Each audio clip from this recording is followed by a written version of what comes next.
Welcome to the 128th season of the Canadian Club Toronto, Canada's Podium. For over a century, this platform has been a gathering place for visionaries, public figures, and decision makers to discuss the most pressing issues of our time.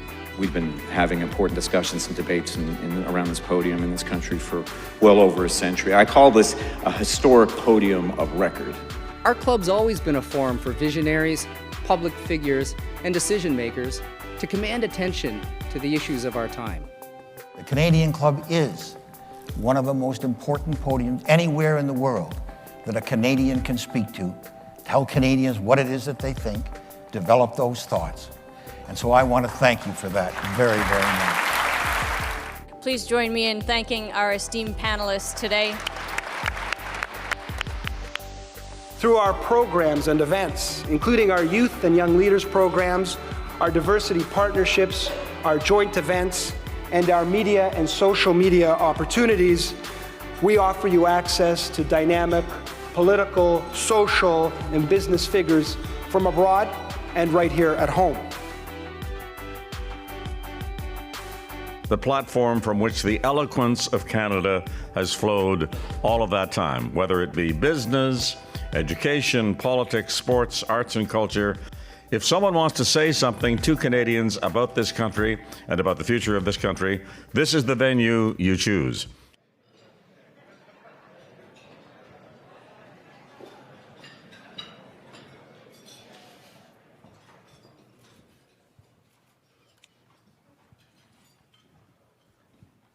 Good afternoon, everyone. My name is Dave Forrestel, a Canadian Club Toronto director and your host. Welcome to those joining us online. Our ability to bring you engaging speakers is due to the support of our sponsors. And today's event is being generously sponsored by Crestview Strategy. We appreciate your support.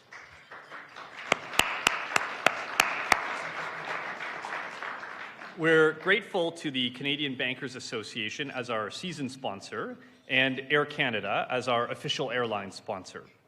Canada's Forest Trust Corporation is our smart forest planting partner, and through this partnership, we've planted and protected over 1,250 trees to date, which is estimated to capture about 200,000 kilograms of carbon dioxide throughout its lifetime.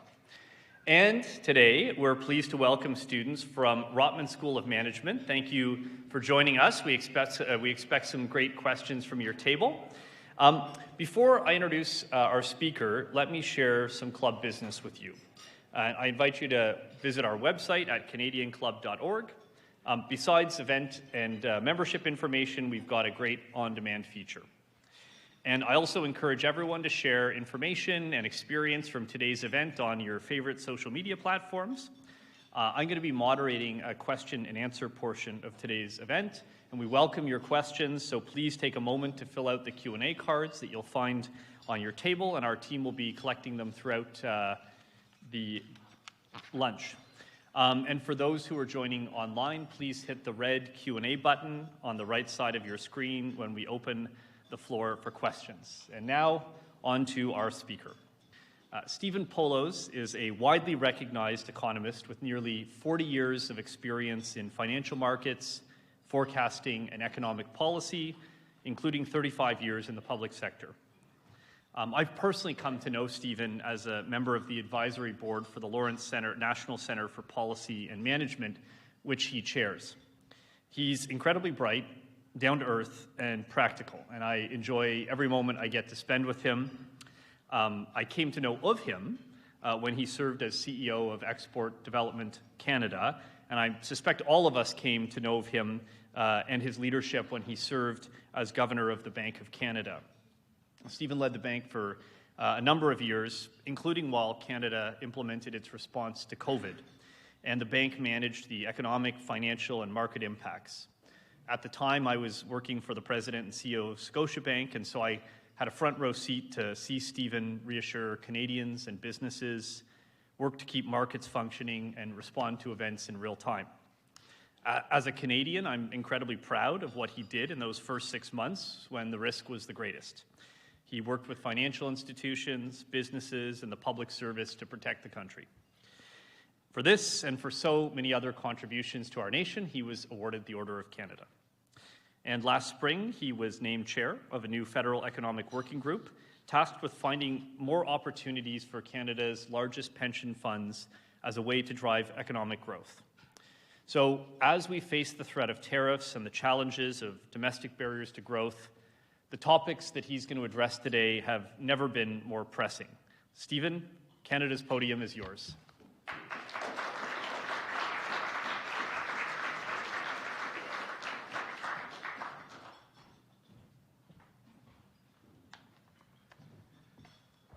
Well, thank you very much, Dave, for that wonderful introduction. That's very kind, especially that 40-year bit.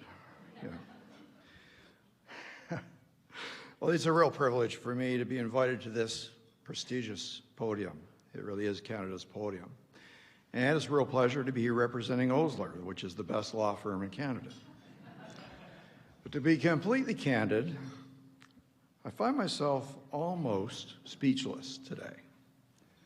I mean it in the basic sense of the word, given the events of the last couple of weeks. And that's a rare thing for me. Most people will attest. So what I hope I can do today is to bring a voice of reason into the room, try to separate some of the reality from hype, separate the logical from the absurd, and maybe give you something of value that you can take away that'll last more than 48 hours. So yes, here we are. Someday we will tell our grandchildren that we were here during the Trump Renaissance. Tariff man is back. And overnight, we're plunged into a crisis of epic proportions.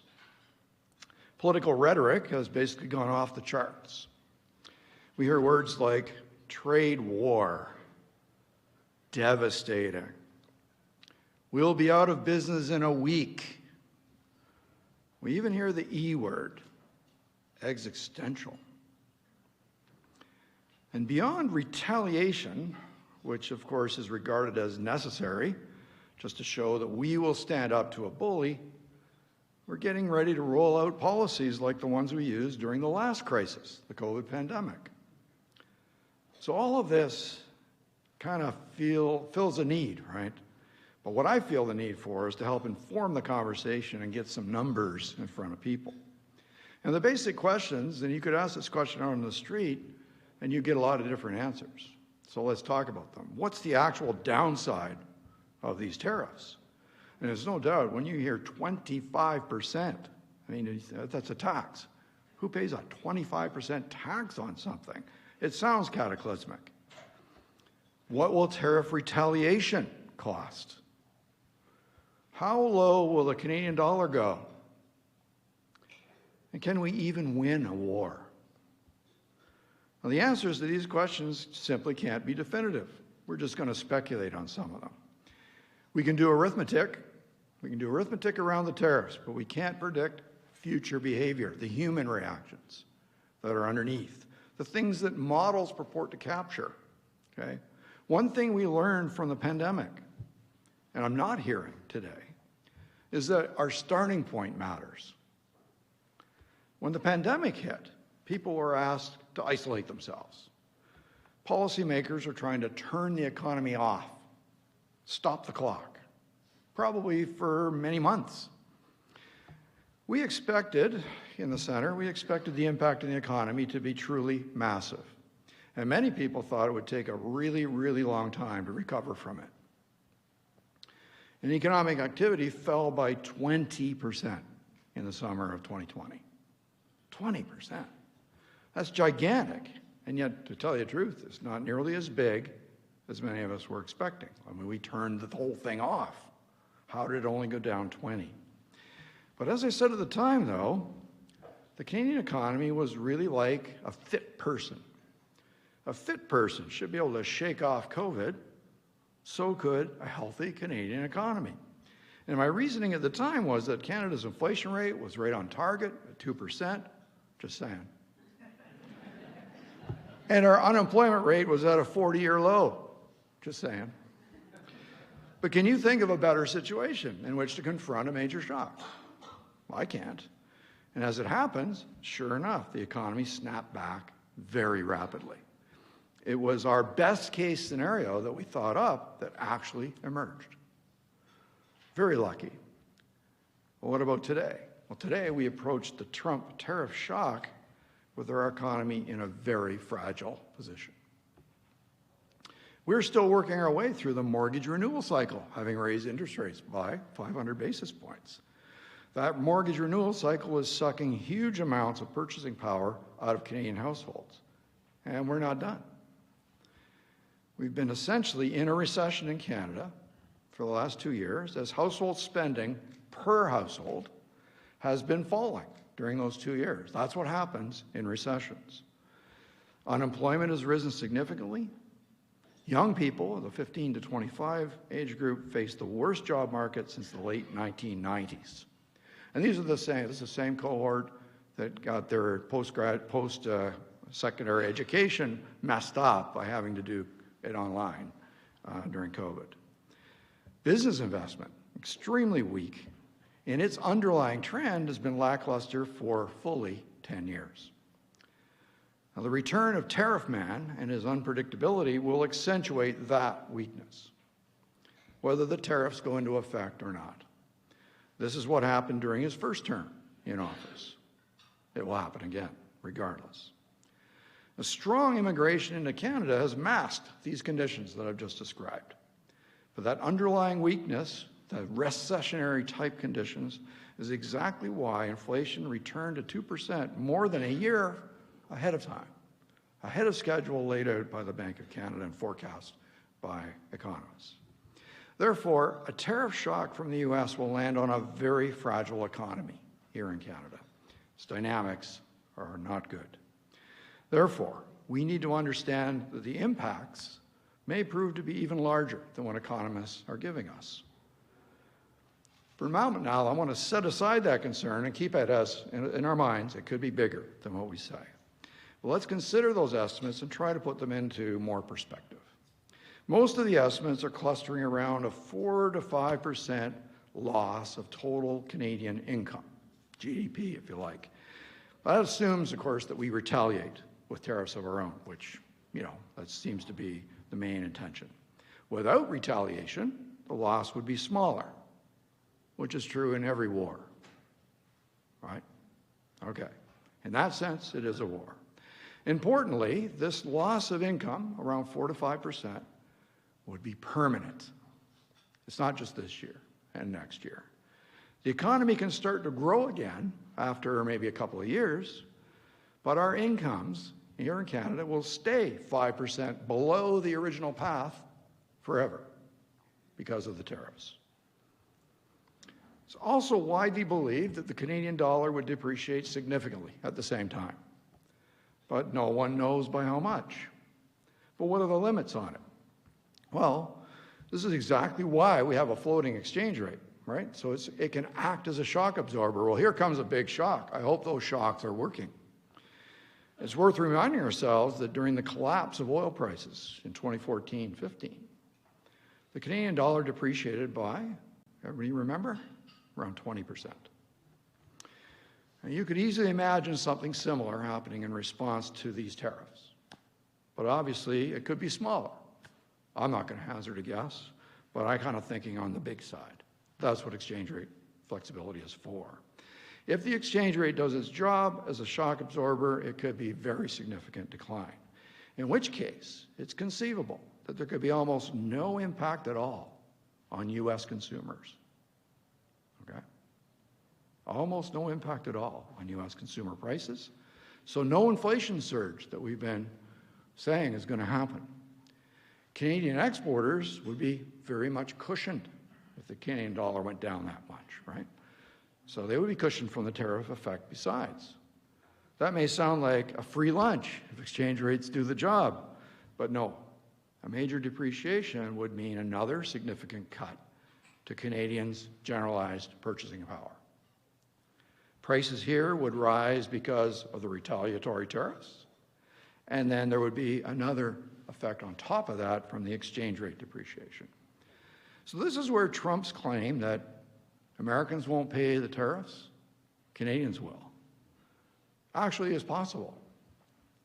And that basic thinking, along with his intention to create an external revenue service to complement the IRS, makes me concerned about the long-term game. I'm concerned that no matter what sort of deal we negotiate, there's very likely to be a permanent regime of tariffs in the United States, probably not 25%, but tariffs. And those tariffs will be of some magnitude, and they'll be a significant generator of government revenue for the United States. And of course, I have no idea where we're going to end up through all these talks, but I think we need to be prepared for a new world where tariffs are more widely used in that way, distorting trade in its various forms, of course, not just by the United States, but by many countries, in an attempt to keep playing fields as roughly equal as is possible, so including here in Canada. So if the U.S. does modify its fiscal architecture in that way, its trading partners probably will follow, including ourselves. Now, if Trump is using that to support personal tax cuts, that would be his core story, we can do exactly the same thing, right? Our own government has already said they will find a mechanism for directing any tariff revenue that is collected back out into those impacted. Well, that's the same as a tax cut. Now, by the way, back in the day, before some genius invented income taxes, governments did rely mostly on tariffs to fund themselves. So it's not without precedent. So it may be back to the future, and we should be doing some scenario planning around that scenario. So a recession combined with rising inflation, hey, there's a term for that. It's from the 1970s. I might be the only one here that lived there. There may be one or two others. Stagflation. And given our starting point, where we start with such a weak economy, I would expect Canada to see more stag, less inflation. Okay? But it's a hard call to make because it depends totally on how low the Canadian dollar goes. And I don't know that.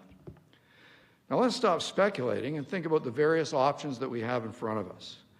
With the very likely 5% permanent loss of income, those are our chips on the table.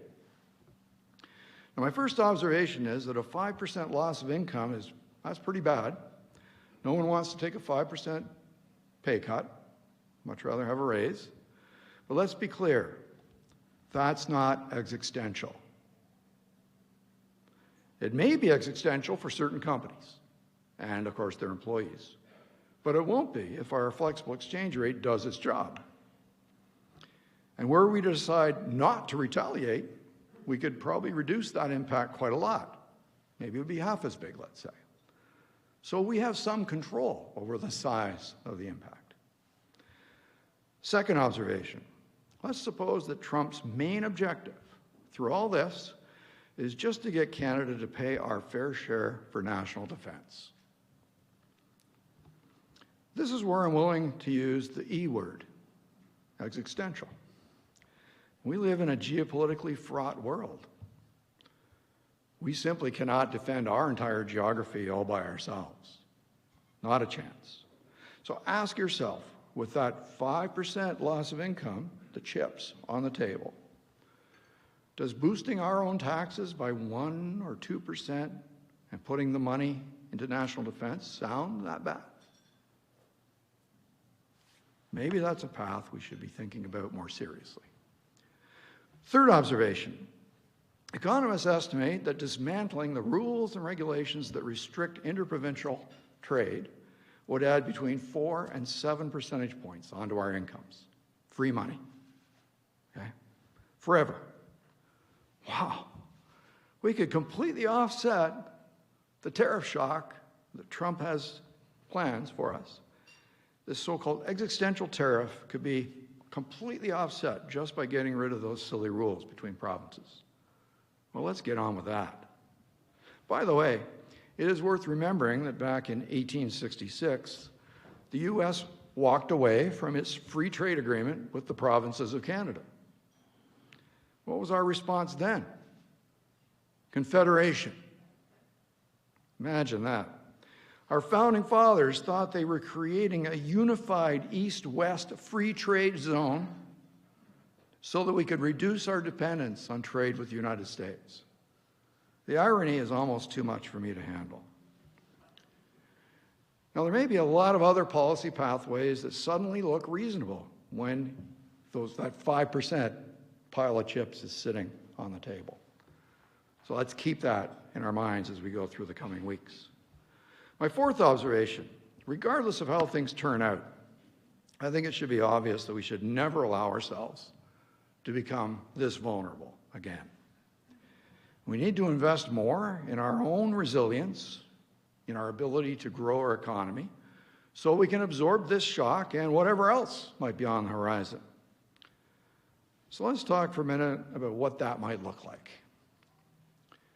Now, right now, I ask you to picture a flock of Canada geese flying north in springtime in a majestic V formation. I think it's a beautiful vision. I do. I really do. How's that? Okay. Have you ever wondered how they form that perfect V? You know, maybe they spent a few weeks doing basic training at CFB Borden. No, this is Mother Nature at work. Each individual goose is maneuvering to find the perfect spot behind the next goose where there's the least headwind, where it's easiest to fly. Now, obviously, flying is harder the closer the goose is to the front of the V. The front goose is doing all the hard work. And I think that image is a very appropriate metaphor for the long sweep of global economic history. You think of each goose as representing a country, with the V forging ahead along a pathway of technological progress. So today, the flock is just beginning to enjoy the updraft of the fourth industrial revolution, the digitalization of all of our businesses and the deployment of AI to knit it all together. And those geese, they've done this before. They did it during the third industrial revolution, the computer chip and the internet. They did it during the second industrial revolution. That was the spread of electricity. And they did it during the first industrial revolution, the spread of the steam engine. So they know where they're headed. The Canada geese know where to go. They're headed to a more prosperous future, riding the fourth major leap in general purpose technology in all of economic history. It's a very important time we're at. Now, maybe it seems ironic to you, but of course the lead Canada goose today is an American. They don't call them an American goose, though. Still a Canada goose. And that's okay, as long as the Canadian Canada goose is keeping up with the flock. But we haven't been, have we? At least not for our economy as a whole. Individual companies, I can point to lots of companies, maybe some in the room, that have been keeping up, maybe more than keeping up. Productivity growth is high among the companies listed on the TSX because they're digitizing, investing, getting it done. But the other 80% of our economy has been lagging badly for all kinds of reasons. But business investment in particular has been weak for 10 years, and low productivity is the net result. Now, I could talk at length about all the reasons: permitting, red tape, taxes, blah, blah, blah. We all know those things. Trade uncertainty, as I mentioned before, that started with candidate Trump, 10 years ago. It's never gone away. Now, Canadian companies have been investing south of the border since around that time, 2015-16, to build a natural hedge against exactly what we're facing today. And indeed, we should know that Canadians have more than $1 trillion in assets in the United States. And all this is, of course, causing the Canadian Canada goose to fall back in the V formation, almost to the back, according to the OECD. But something that's being overlooked is that the government has been a big player in this. They have become a bigger player in our economy. And the fact is, when government spends a bigger share of the economy, the private sector must shrink its share. Economists have a word for this. It's called crowding out. Now consider that in the last Harper budget in 2015, federal program expenses, that's just core spending, represented 13% of the Canadian economy. The first Trudeau budget the following year boosted that line to 15%. Some of it was described as temporary. a pandemic and some new programs, very interesting and actually programs we like. A few more programs later, the share today is 16%, so a 3% increment. Doesn't sound like that much, but this expansion means that the private sector share of the economy needs to shrink by 3 percentage points. And notice carefully that this is not meant as a criticism. The additional government programs may be highly desirable. All I'm trying to do is describe one of the consequences, maybe an unintended one, that's not widely understood. Now, that transition to a smaller share for the private sector manifests itself in weak business investment, because we stopped growing for a while, and of course, that limits our productivity growth. Now, I can illustrate this really clearly with jobs. Today, right now, we have 15% more jobs than we had in 2015, 9 years ago. But there are 26% more public sector jobs. So who got crowded out? Well, the usual ones. Manufacturing jobs, which are only up 4% in 9 years. And resource sector jobs, which have actually fallen by 3% in 9 years. In other words, we've been replacing some of the very highest productivity jobs in our economy with jobs where measured productivity is 0. It's not because we didn't work hard as public servants. I always worked hard, honestly. But it's not measured. The output is not measured. So there is no way to assign a productivity measure to that. Obviously, the best way forward is for us to grow the economy more so that we can afford those additional programs without shrinking the private sector. And to that end, I think we should be devoting more fiscal resources to encourage companies to make those investments, to digitize their operations, deploy AI, climb up the fourth industrial revolution curve. An investment boom in Canada would be a far better way to support the economy today if tariffs are put in place, because it would create economic growth much further into the future. In other words, we use our scarce fiscal firepower not just to give people a fish to get them through to tomorrow, but instead let's give them fishing rods. Now this, after all, is why the American Canada Goose is so far in front of the rest of us. Biden's tax incentives have created a veritable business investment boom down there. If you allow me to make a little plug here, last spring the government asked me to work with the pension plans to develop ways of encouraging them to invest more in Canada. Now, my recommendations appeared in the fall economic statement in December. They were underreported because of, a few other events happened at the same time. But those recommendations represent a nonpartisan consensus developed in intense collaboration with the major pension plans and supported by hundreds of submissions from other interested Canadians. And that consensus is that those ideas would indeed move the needle on investment here in Canada. Therefore, those recommendations would make a nice complement to some of the additional things we have in mind, including additional investment tax incentives right now, regardless of who tables the next budget. Those tax incentives could be designed to encourage all companies, large but especially small, to embrace the digital revolution right now. So, time for me to conclude. I know it sounds pretty grim.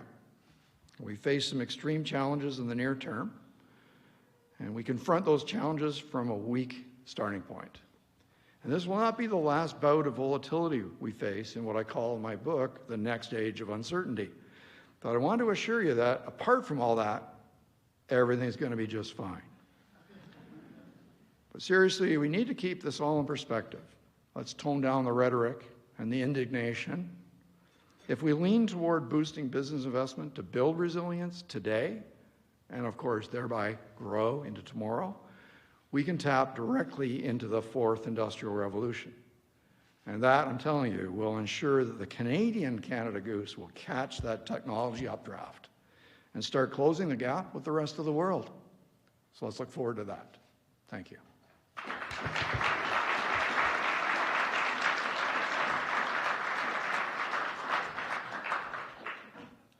Well, thank you so much. That was fascinating. I love the image of the geese. It really is quite evocative. So You talked a lot about the future, but let me ask you, if I can, pretend you were Prime Minister today. What would you say to President Trump? Yeah, so I mean, I hinted at it there, Dave. I really think that at the core, the biggest irritant, if you could actually get them to sit still for a minute, what's the biggest irritant? The biggest irritant is that since 1945, we've been spending more of our livelihood on national defense, Americans, to protect everybody else, and you guys are among those who just haven't paid your fair share. And we kind of like, yeah, but you couldn't let something happen to us because we're right beside you. Like, it's almost like, well, how could you protect yourself without protecting us? Well, that doesn't make it fair. So in my mind, it's like when you've had, this is kind of like, it could become, one of those family feud things, right? And at a certain point, it gets too far, and you go to the store and you get a really nice bottle of wine, and you go and say, Bob, I don't know how this happened, but let's sit down and talk about this. And I would say, yeah, we acknowledge that, and given the reality that we face, 1 or 2% of GDP to be added to our efforts in defense is small beer compared to the hazards that we face, and that truly is existential. And when I say that to people, they often say, yeah, but we wouldn't be able to spend the money. Procurement is hard, right? So I say, yeah, I've got an answer for that too. Let's have a special tax. We'll call it the CMT, the Canadian Military Tax. And you pay it at the cash register, I think 3%. It's not big enough to blow up anything. And those who are below a certain income line would get a bigger GST credit, like now, Right. And then we'd say, we're going to collect that money at the cash register, and we're giving it to the United States. And by the way, we could take $40 billion or so out of the current budget because we're not going to spend money studying what we shouldn't buy anymore. Right. So you take that out and you say, all we want out of that budget is, say, 80,000 Canadians in uniform, all with a little Canadian flag on to show that we're a little special. And we want all the same stuff that your military have. You just do the procurement, and we want the opportunity to bid on the procurement.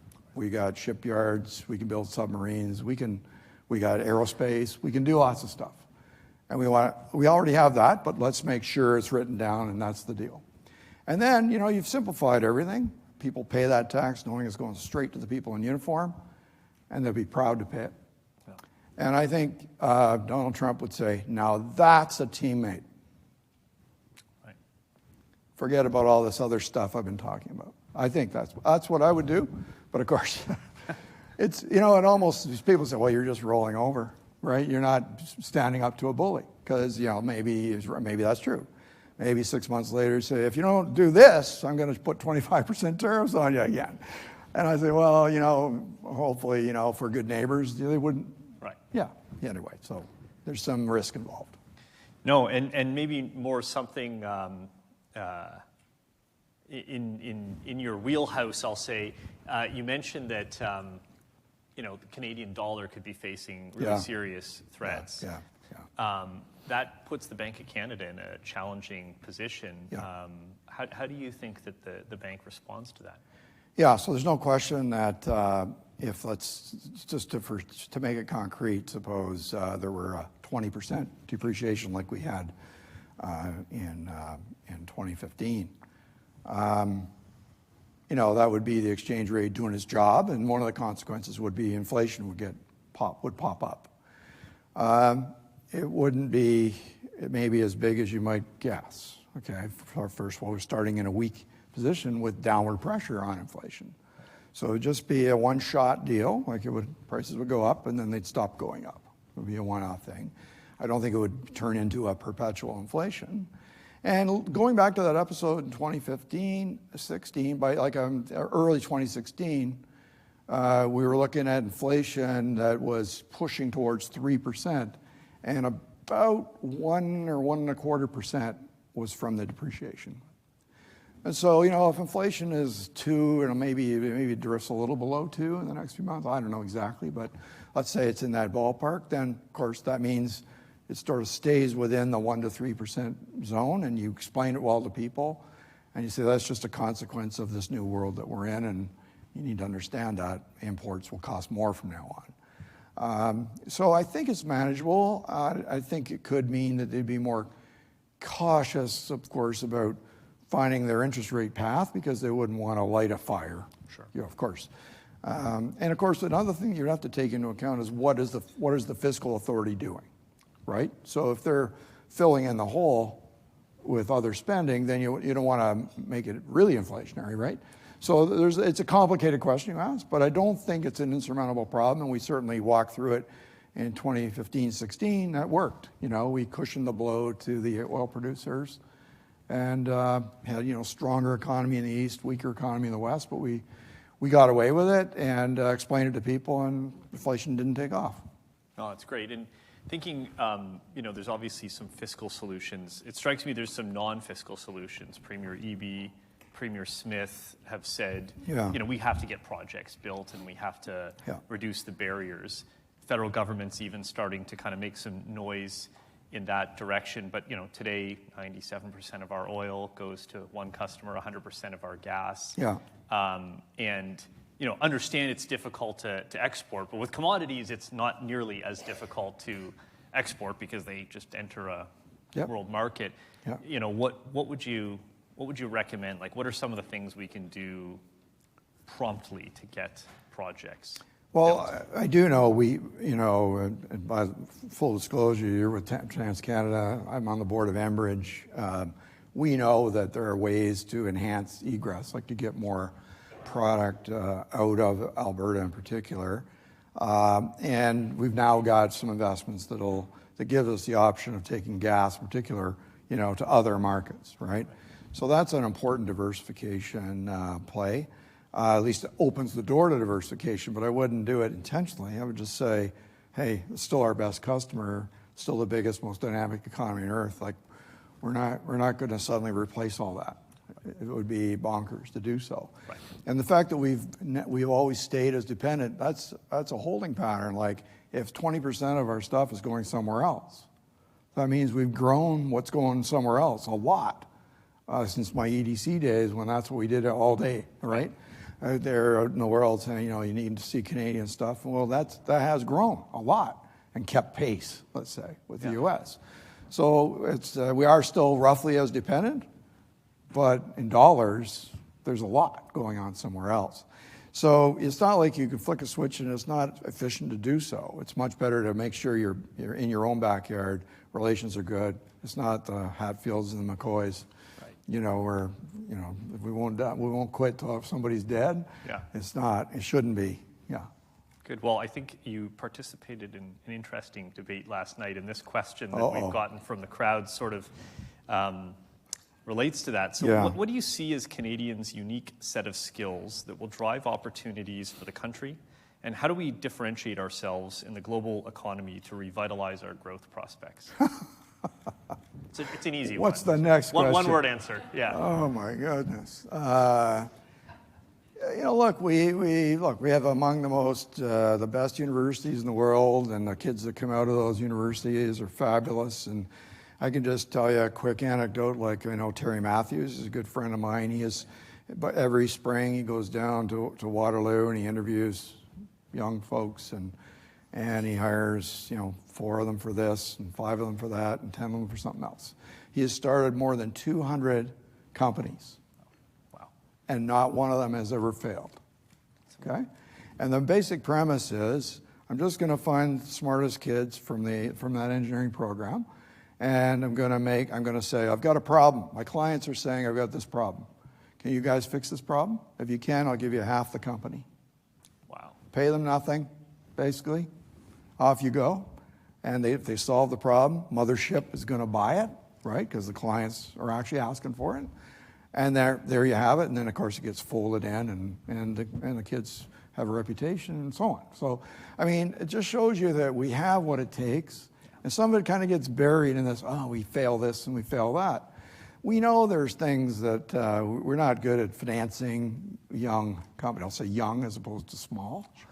And that's why two of the biggest initiatives in the full economic statement try to bring fiscally neutral, government balance sheet to play on those problems. And I think we've come up with some ideas there that really could make a long-term difference.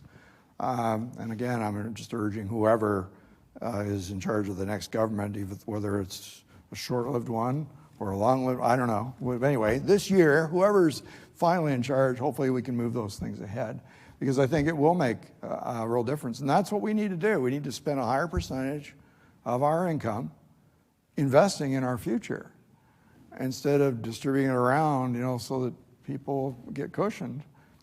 I mean, I'm proud of Canada for taking care of people. And don't get me wrong, we have to still do this. We have to be judicious about how we're sorting out. We do not have unlimited fiscal power. We have not restored our firing power that we had when the pandemic came along. Not even close. Not even close. Not even close. So let's not pretend that we could handle one of those. So we couldn't. Yeah. And one of the things, it strikes me like removing interprovincial trade barriers is this kind of perennial issue everyone agrees must be fixed and yet never gets fixed. Yeah. Can you give a couple examples of like, what are we talking about here, and what would it take to finally get, to break the logjam? Well, I think, like Ian Bremmer's book, latest book says, government everywhere has gotten into a place where they can't decide anything unless they're forced to. Oh, and that sounds like I'm really criticizing governments, but no, I mean, being a politician is the hardest job on earth. And you used to be judged, when it came time to have another election. Now you're judged in real time. You're just judged all the time. And it's always bad. There's no such thing as doing a good thing. Because there's always what sounds like a million people on social media saying you're such a dolt, no matter what you do. So, and it feels very personal, and it is. So, like, I wouldn't be cut for it. But the point is that you can't decide things because of that unless there's a crisis, and here's one. So that's let's never waste a good crisis. The whole thing. What Ian's conclusion is, it means we're going to have more and more crises because our usual approach is going to be to kick the can down the road until it becomes one. Right? And so I think we just have to accept that as kind of a reality, and then be really sparse with our recommendations in the middle of the crisis. Let's not give them, like when I was doing that thing this past summer for the pensions, I mean, I got hundreds of submissions, and the vast majority, they're great, by the way, but I put them in a list, in a bucket, and I said, these are all the boil the ocean recommendations. So, let's boil the ocean because we're pretty sure there's salt in there. Well, we didn't have time or the resources to do that. So I wanted 5 ideas, like not 200 ideas. Yeah. But in there, the specific examples, I think the biggest ones are labor mobility. How easy it is to move around the United States. Like you get a job offer, you can move states like that. It's nothing. Wait a minute. Do my credentials, my spouse's credentials may not be recognized. So we got to give up one of the incomes. If I accept that job offer, they got to spend a year and a half or spend a lot of money to get their paper for that province. My son's a contractor in Ottawa, and he'd be taking his life in his hand to drive across to Gatineau and do a contract. Okay? And yet, carpenters in Gatineau can just come across and do a contract in Ottawa. What's up with that? Okay? So those are concrete examples, or, and it's like all kinds of professions that you've got these paperwork requirements. And it's accidental. When we made this federation, it's not like we had a Revolutionary War, like in the States. They had a Revolutionary War, and they said, let's stop this. Now we're one nation. We instead said, those Americans are treating us bad, so why don't we get together, us guys, and we'll sign this thing, which is like Confederation, But I want to keep my powers, so there's that, so who decides, whether you can issue a stock say a Manitoba company? Right. Well, anyway, so, who decides what the qualifications are for a furnace in your house? Right. There's 8 different specification sets.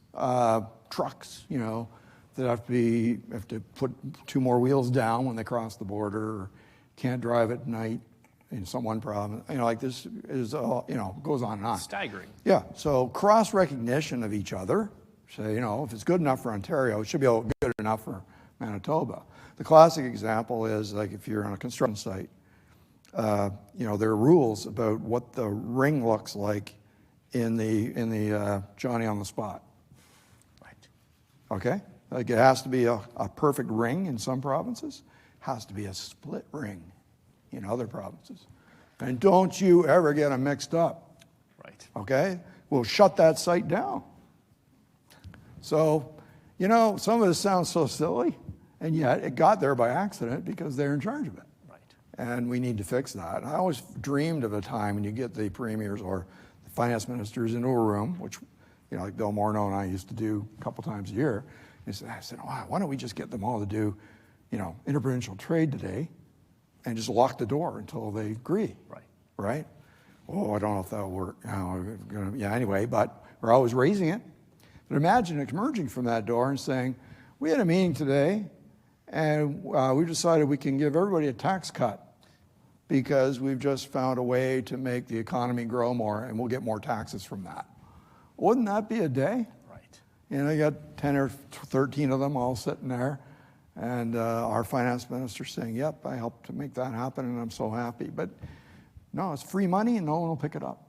Great. Well, thank you so much. Really appreciate your time today. That was wonderful. That was my pleasure. Thank you. Thanks very much. Thanks very much.